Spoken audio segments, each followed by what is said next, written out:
Supreme court ने funds की फराहमी से मुतालिक वफाकी हुकूमत से दोबारा जवाब तलब कर लिया है। तमाम सियासी जमातों के नुमाइंदे कल तलब कर लिए गए हैं। चीफ जस्टिस ने रिमार्क्स दिए कि यह केस बहुत तवील हो गया है, मामला बहुत लंबा होता जा रहा है। तफसीलात इस रिपोर्ट में देखिए। सुप्रीम कोर्ट ने फंड्स की फराहमी से मुतालिक वफाकी हुकूमत से दोबारा जवाब तलब कर लिया। तमाम सियासी जमातों के नुमाइंदे कल तलब कर लिए गए। चीफ जस्टिस ने रिमार्क्स दिए कि ये केस बहुत तवील हो गया, मामला बहुत लंबा होता जा रहा है। अदालत को कहा गया था सप्लीमेंट्री ग्रांट के बाद मंजूरी ली जाएगी, इसके बरक्स मामला ही पार्लियामेंट को भिजवा दिया गया। क्या इलेक्शन के लिए ही ऐसा होता है या आम हालात में भी ऐसा होता है? तवक्को है हुकूमत अपने फैसले पर नजरसानी करेगी। चीफ जस्टिस ने रिमार्क्स दिए कि मामले के नताइज गैर मामूली हो सकते हैं। फिलहाल गैर मामूली नताइज पर नहीं जाना चाहते। आइन के मुताबिक 90 दिन में इंतखाबात करवाना लाजिम है। सियासी जमातें एक मौक़िफ़ पर आ जाएं तो अदालत गुंजाइश निकाल सकती है। चीफ जस्टिस ने कहा कि इलेक्शन कमीशन पूरा मुकदमा दोबारा खोलना चाहता है। वजारत दिफा की रिपोर्ट में अजीब सी इस्तदा है। क्या वजारत दिफा एक साथ इलेक्शन करवाने की इस्तदा कर सकती है? वजारत दिफा की दरखास्त नाकाबिले समाअत है। टीवी पर सुना है वज़रा कहते हैं अक्टूबर में भी इलेक्शन मुश्किल है। अदालत ने समाअत कल सुबह 11:30 बजे तक मुलतवी कर दी। सुप्रीम कोर्ट ने सियासी जमातों के नुमाइंदों को कल तलब कर लिया है। किस जमात की जानिब से किस रहनुमा के पेश होने का इम्कान है और सियासी जमातों की इस पर स्ट्रेटजी क्या होगी, इस बारे में तफसीलात जानेंगे। लेकिन उससे पहले आपको अपडेट करें, सुप्रीम कोर्ट की जानिब से फंड्स की फराहमी से मुतालिक वफाकी हुकूमत से दोबारा जवाब तलब कर लिया गया है। अदालत की जानिब से एक और चांस दिया गया है सियासी जमातों को कि वो मिल बैठ कर कोई गुंजाइश निकालें और इस बहरान से निकलने की कोशिश करें। इस सिलसिले में तमाम सियासी जमातों के नुमाइंदों को कल तलब किया गया है। अब देखना यह है कि किस सियासी जमात की जानिब से कौन सा नुमाइंदा कल अदालत में पेश होता है और इस सिलसिले में हिकमत अमली क्या अपनाई जाती है सियासी जमातों की जानिब से, क्योंकि ये मामला तो सुप्रीम कोर्ट में है लेकिन एक मामला अदालत के बाहर भी चल रहा है। जो जमात इस्लामी ने बीड़ा उठाया है तमाम जमातों को इकट्ठा करने का, एपीसी कॉल की गई है ईद के बाद और इस सिलसिले में वो फर्दन मुलाकातें भी कर रहे हैं। पहले वज़ीर आज़म शहबाज शरीफ के पास गए, फिर ज़मान पर इमरान खान के पास पहुंचे, इत्तफाक हुआ, आमादगी हुई और उसके बाद 3 रुकनी कमेटी बना दी गई पाकिस्तान तहरीक इंसाफ की जानिब से, जबकि नून लीग की जानिब से भी 2 लोगों को टास्क दिया गया है। अब ये मामला आगे कैसे बढ़ते हैं, कल की हेयरिंग में कौन कौन शामिल होगा, ब्यूरो चीफ इस्लामाबाद अदिल बड़ाइच हमारे साथ मौजूद है, उनसे तफसीलात जान लेते हैं। अदिल बताइएगा, अभी तक तो मौलाना को आराम नहीं किया जा सका, तो कल क्या हिकमत अमली होगी स्पेशली पीडीएम की और दूसरी जानिब पाकिस्तान तहरीक इंसाफ की? देखें, बिलावल इस मिशन पे रवाना हो चुके हैं और आसिफ अली जरदारी ने चीफ जस्टिस ऑफ पाकिस्तान की जानिब से ये जो इनिशिएटिव है इसका खैर मकदम किया है और इसको बड़ा अप्रिशिएट किया है। तो जो आसिफ अली जरदारी साहब की जानिब से ये स्टेटमेंट सामने आई कि पहले हम खुद अपना कंसेंसस पैदा करने की कोशिश कर रहे हैं। तो इसमें कल की जो प्रोसीडिंग है बुनियादी तौर पर उस प्रोसीडिंग में ये होना है कि जो सियासी जमातों ने अपने जो नुमाइंदे हैं उनको नामजद करना है। जो सेकंड टियर की लीडरशिप है इस बात का इम्कान है वो अदालत में पेश होगी और वो अदालत को आकर बताएगी कि जो दरमियानी रास्ता निकालने के हवाले से क्या वो यकीन दहानी कराने जा रहे हैं, क्योंकि अभी तो यकीन दहानी जो है वो अटॉर्नी जनरल की जानिब से ये कराई गई है कि एक सियासी अमल का आगाज़ हो चुका है। सिर्फ एक जो उनमें से फरीक हैं हमारे जो इत्तेहादी हैं उन्होंने कहा कि वो मौलाना अभी तक नहीं माने, उनको आज उनके साथ इंगेजमेंट दोबारा से होगी। तो पहले तो जस्टिस एजाजुल हसन ने यह कहा था कि जो सियासी जमातें हैं उनके सरबराहान को तलब किया जाए, लेकिन फिर अटॉर्नी जनरल ने कहा कि सरबराहान जो है सियासी जमातों के वो इस्लामाबाद में ज़्यादातर जमातों के मौजूद नहीं हैं। तो अब ये फैसला हुआ, जो नोटिस भी जारी किया गया है उसमें कहा गया है कि आप नामजद करें कि जो आपके नुमाइंदे हैं उनको और उसके बाद ये प्रोसीडिंग आगे चलेगी। तो ये जो नामजद किया जाएगा तो कल बुनियादी तौर पे होगा ये कि अदालत को ये बताया जाएगा कि इस जमात की जानिब से ये नुमाइंदगी करेंगे, क्योंकि एक तो ऑप्शन ये होता है कि वकला जाके नुमाइंदगी करते हैं, तो सियासी जमातें अपने नुमाइंदे जब नामजद करेंगी तो वहां जाकर अंडरटेकिंग भी देनी पड़ेगी। हो सकता है आने वाले दिनों में जो प्रोसीडिंग चल रही होगी तो इसमें सरबराहान कम अज़ कम पेश नहीं होंगे और इसमें अभी तमाम सियासी जमातें ऑलमोस्ट इस वक्त यही मामला चल रहा है कि किस किस को नामजद करना है। और इससे पहले जब इस केस की समाअत थी तो नून लीग की जानिब से رانا ثناءاللہ جو ہیں وہ پیش ہوتے تھے، مریم اورنگزیب اور عطا تارڑ جو ہیں وہ عدالت میں پیش ہوتے تھے۔ اس کے علاوہ دیکھنا یہ ہے کل کس جماعت کی جانب سے کون سا نمائندہ آتا ہے اور کس طرح سے یہ معاملات آگے بڑھتے ہیں۔ بہت شکریہ عادل بڑائچ، آپ نے ہمیں اپڈیٹ کیا۔ پارلیمانی کمیٹی برائے انتخابی اصلاحات کا اجلاس، کمیٹی نے چیف الیکشن کمشنر کی مجوزہ ترامیم کی منظوری دے دی ہے۔ پارلیمانی کمیٹی نے الیکشن ایکٹ کی شق 57 بند اور 58 میں ترامیم منظور کر لی ہیں۔ الیکشن ایکٹ میں ترامیم سے انتخابات کی تاریخ کا اعلان صدر کے بجائے چیف الیکشن کمشنر کر سکیں گے۔ تو پارلیمانی کمیٹی برائے انتخابی اصلاحات کا اجلاس ہوا، کمیٹی نے چیف الیکشن کمشنر کی مجوزہ ترامیم کی منظوری دے دی ہے، جبکہ پارلیمانی کمیٹی نے الیکشن ایکٹ کی شق 57 بند اور 58 میں ترامیم منظور کر لی ہیں اور الیکشن ایکٹ میں ترامیم سے انتخابات کی تاریخ کا اعلان صدر کے بجائے چیف الیکشن کمشنر کر سکیں گے۔ سپریم کورٹ کے جسٹس قاضی فائز عیسیٰ نے کہا کہ غلط فیصلہ غلط رہے گا چاہے اکثریت کا ہو۔ انہوں نے کہا کہ از خود نوٹس کا اختیار صرف سپریم کورٹ کے پاس ہے۔ از خود نوٹس کی شق صرف مظلوموں کے لیے ہے، کسی کو فائدہ دینے کے لیے نہیں۔ سب کی رائے کا احترام کرنا چاہیے۔ جسٹس قاضی فائز عیسیٰ کا آئین پاکستان قومی وحدت کی علامت کے موضوع پر اظہار خیال سامنے آیا۔ اس کو نمبرز گیم کہیں، اس سے جھوٹ سچ میں تبدیل نہیں ہو سکتا اور اس کے برعکس بھی نہیں ہو سکتا ہے۔ آئین میں 184(3 جس کو عام طور پہ سیوموٹو کہتے ہیں، مگر سیوموٹو کا لفظ آئین میں استعمال نہیں کیا گیا ہے۔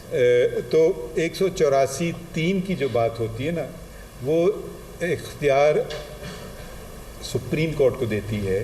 یہ شک رکھی گئی تھی مظلوموں کے لیے، تو جب یہ شک استعمال ہوتی ہے، یہ میں آپ کو فائدہ دینے کے لیے نہیں کر سکتا ہوں، میں اس کلاس روم کو فائدہ دینے کے لیے نہیں کر سکتا ہوں، میں یہ اس کا جو ہو بہت امپلیمنٹیشن پورے معاشرے پہ ہو اور معاشرے میں جو بنیادی حقوق ہیں ان کے متعلق ہو۔ یہ دونوں باتیں ساتھ نہیں چلیں گی تو یہ شک استعمال نہیں کی جا سکتی ہے۔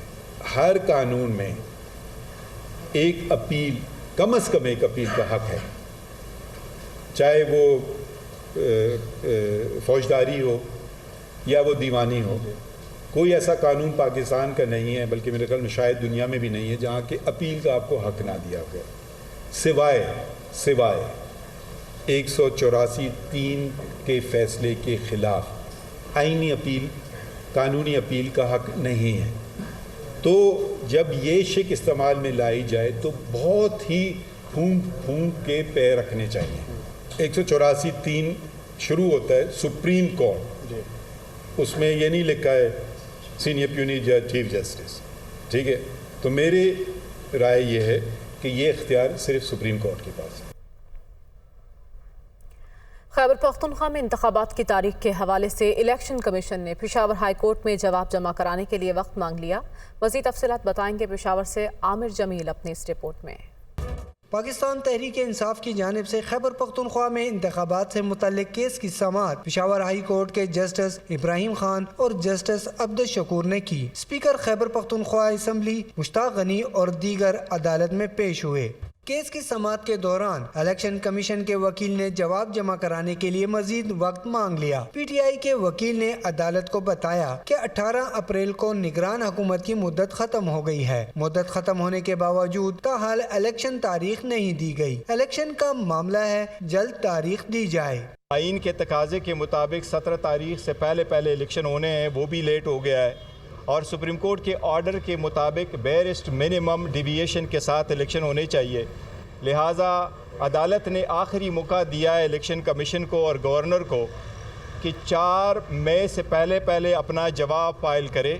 اسپیکر خیبر پختونخوا اسمبلی مشتاق غنی کا میڈیا سے گفتگو میں کہنا تھا کہ پی ڈی ایم کو ہمارے ساتھ مذاکرات کے لیے مولانا صاحب کو راضی کرنا پڑے گا۔ وہ ناراض ہیں اور چاہتے ہیں کہ وزارتیں ان سے نہ جائیں۔ الیکشن انعقاد کی مدت ختم ہو رہی ہے، جلد از جلد فیصلہ ہونا چاہیے۔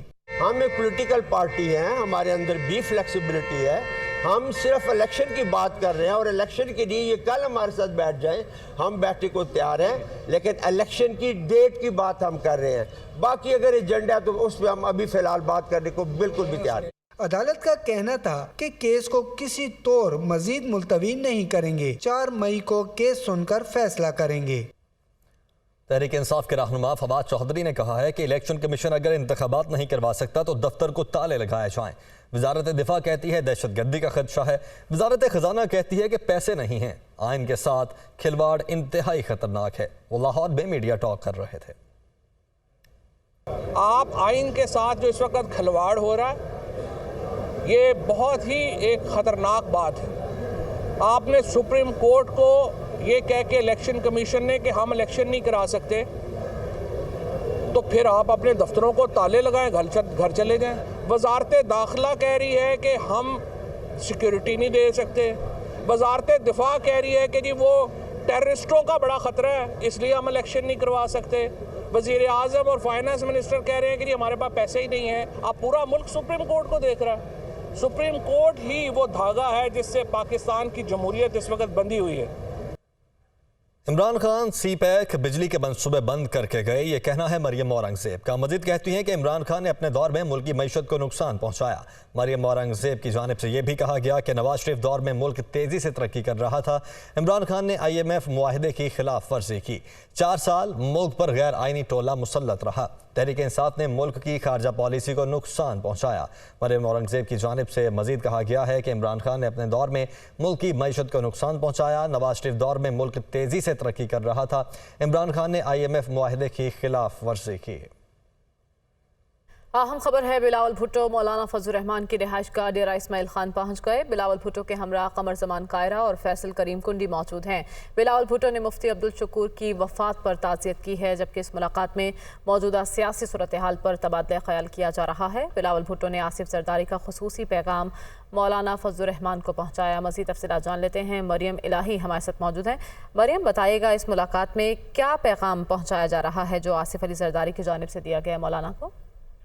جی بالکل، بلاول بھٹو زرداری جو ہے وہ اب سے کچھ ہی دیر پہلے روانہ ہوئے تھے مولانا فضل الرحمان سے ان کے آبائی گاؤں میں ملاقات کے لیے، جس میں یہ بتایا گیا ذرائع کی جانب سے کہ چونکہ مولانا فضل الرحمان کے بارے میں بتایا جا رہا ہے کہ وہ اتنے زیادہ قائل نہیں ہے مذاکرات کو لے کر، تو ان کو قائل کرنے کے لیے مذاکراتی ٹیم میں جو ہے جو پیپلز پارٹی کی مذاکراتی ٹیم ہے جس کا سربراہ یوسف رضا گیلانی ہے، انہوں نے پارٹی لیڈرشپ کو جو ہے وہ اطلاع دی کہ مولانا کی جانب سے ایک ریجڈ قسم کا موقف لیا جا رہا ہے ٹورڈ مذاکرات، تو اس کو لے کر جو ہے وہ ان کا پیغام لے کر پارٹی لیڈرشپ کی جانب سے بلاول بھٹو زرداری جو ہے وہ خود وہاں تشریف لے کر گئے تاکہ مذاکرات کے لیے ان کو قائل کیا جا سکے، کیونکہ ان کے پیپلز پارٹی کے مطابق جو ہے وہ ذرائع کا یہ کہنا ہے کہ گرینڈ ڈائلاگ سے وہ کسی بھی صورت پیچھے نہیں ہٹیں گے، اور وہ یہی چاہتے ہیں کہ کسی طرح سیاسی جو قیادت ہے وہ بیٹھ کر ان بحران سے نکلنے کا ایک مثبت طریقہ نکال سکے۔ جی بہت شکریہ مریم الہی، آپ نے اپڈیٹ کیا۔ صدر تحریک انصاف چوہدری پرویز الہی نے کہا کہ حکومت جتنے مرضی مقدمے بنا لے، انکوائریاں کرا لے، عمران خان کا ساتھ نہیں چھوڑیں گے۔ پرویز الہی سے سابق اسپیکر پنجاب اسمبلی افضل ساہی نے ملاقات کی۔ اس موقع پر پرویز الہی کا کہنا تھا کہ موجودہ حالات میں عمران خان ہی پاکستان کی کشتی پار لگا سکتے ہیں، حکومت صرف الیکشن سے فرار کے لیے 22 کروڑ عوام کی قسمت سے کھیل رہی ہے۔ شہباز شریف حکومت کے ملک دشمن بیانیے سے صرف بھارت کو فائدہ پہنچ رہا ہے۔ انہوں نے کہا کہ یہ بھارت کا بیانیہ ہے کہ پاکستان دنیا کا خطرناک ترین ملک بن چکا ہے۔ حکومت دنیا کو پیغام دے رہی ہے کہ پاکستان دہشت گردوں کے ہاتھوں یرغمال بن چکا ہے اور وہ ایک صوبے میں الیکشن کرانے کی پوزیشن میں نہیں۔ بلوچستان کی روایتی بلوچی چپل صدیاں گزرنے کے باوجود آج بھی اپنی انفرادیت کو برقرار رکھے ہوئے ہے۔ کوئٹہ کے بازاروں میں مختلف انداز میں بنائی جانے والی بلوچی چپل کی خریداری کرنے والوں کا رش بڑھ گیا ہے۔ مزید بتا رہے ہیں فرید اللہ خان اپنی اس رپورٹ میں۔ بلوچستان کی سرزمین پر بسنے والا ہر شخص اپنی ثقافت کا امین ہے۔ ہر تہوار پر یہاں کے رہنے والوں کا پہننے اور اوڑھنے کا اپنا ہی انداز ہے۔ آج کل کوئٹہ کے بازاروں میں عید کی خریداری عروج پر ہے۔ لوگ اپنی پسند کے کپڑوں کے ساتھ جوتے بھی خرید رہے ہیں، جن میں بلوچی چپل بھی شامل ہے، جس کی بناوٹ کا الگ ہی انداز ہے۔ خریداروں کا کہنا ہے کہ روایتی چپل کے بنا عید کا مزہ نہیں۔ یہ ٹریڈیشنل شوز ہے، جو کافی عرصے سے یہ چل رہے، مطلب ایک ہسٹری رکھتے ہیں، کیونکہ یہ ہمارا ڈریس وغیرہ کے ساتھ میچ کر سکتے ہیں، اسی وجہ سے جالوانی کو ہم لوگ زیادہ تر پریفر کرتے ہیں۔ صدیوں سے استعمال ہونے والی بلوچی چپل کا طرز بناوٹ میں کوئی ثانی نہیں۔ چمڑے اور ٹائر سے بنائی جانے والی مختلف ڈیزائن کی چپلوں کی خاصیت یہ ہے کہ دیرپا ہونے کے ساتھ ساتھ چلنے میں بھی آرام دہ ہے۔ اس میں جو ہے نا گرمائش نہیں ہے، یہ پاؤں کو ٹھنڈا رکھتا ہے और इसका खूबी है कि पहाड़ को भी चलने में आसानी है। इन चप्पलों में मरी, बुगटी, जलावान और सलावान कट ज्यादा मशहूर है। बलूची चप्पल 1500 से लेकर 8000 रुपए तक ऑर्डर पर बनती है, जिससे लोग अंदरून मुल्क के अलावा बैरून मुल्क भी अपने अजीज व अकारिब को तोहफे के तौर पर भेजते हैं। पायदारी की वजह से बलूची चप्पल हर मौसम में पहनी जाती है, मगर ईद के दिनों में इसकी डिमांड में ज्यादा इजाफा हो जाता है। कैमरामैन अब्दुल वहाब के साथ फरीदुल्लाह खान, दुनिया न्यूज़, कोयटा। और ईद के मौके पर कराची से अंदरून मुल्क जाने वाली बसों के अड्डों पर रश मामूल से कम है। मुसाफिर कहते हैं कि किरायों में गुज़श्ता साल की निस्बत 100% इजाफा हुआ है। ईद मनाने आबाई इलाकों में जाना भी मुश्किल हो गया है, जबकि ट्रांसपोर्टर्स कहते हैं कि अखराजात पूरे नहीं होते, किराए बढ़ाना मजबूरी है। नवीद कमाल रिपोर्ट कर रहे हैं। कराची में रोजगार के सिलसिले में मुकीम अक्सर अफराद अपने आबाई इलाकों का रुख करते हैं। पेट्रोलियम मसनूआत की कीमतों में इजाफा हुआ तो ट्रांसपोर्टर्स ने भी किराए बढ़ा दिए। ईद मनाने अंदरून मुल्क अपने आबाई इलाकों को जाने वाले मुसाफिरों का बस अड्डों पर रश गुज़श्ता साल के मुकाबले में कम है। मुसाफिर कहते हैं किरायों में मनमाना इजाफा किया गया है। ईद का टाइम है तो फिर जाना तो है, तो इस हिसाब से सारे लोग जा रहे हैं, पर किराए जो है ना पहले से काफ़ी बढ़ाए हुए। कार वाले 1000 रुपये ले रहे, बस वाले 800 रुपये, वैन वाले 600 रुपये से डबल ले रहे। ट्रांसपोर्टर्स कहते हैं महंगाई ने इनका कारोबार मुतासिर कर दिया है। मालिकान को बचत हो रही है, न बस चलाने वालों को कोई फायदा, अखराजात पूरे नहीं कर पा रहे। आते जाते हैं भाई, हिसाब किताब बराबर हो जाता है, फायदा नहीं है गाड़ी चलाने का। महंगाई की वजह से लोगों की बड़ी तादाद ने रवां साल ईद अपनों से दूर मनाने का फैसला किया है। अवाम का हुकूमत से मुतालबा है कि इन्हें रिलीफ फराहम किया जाए।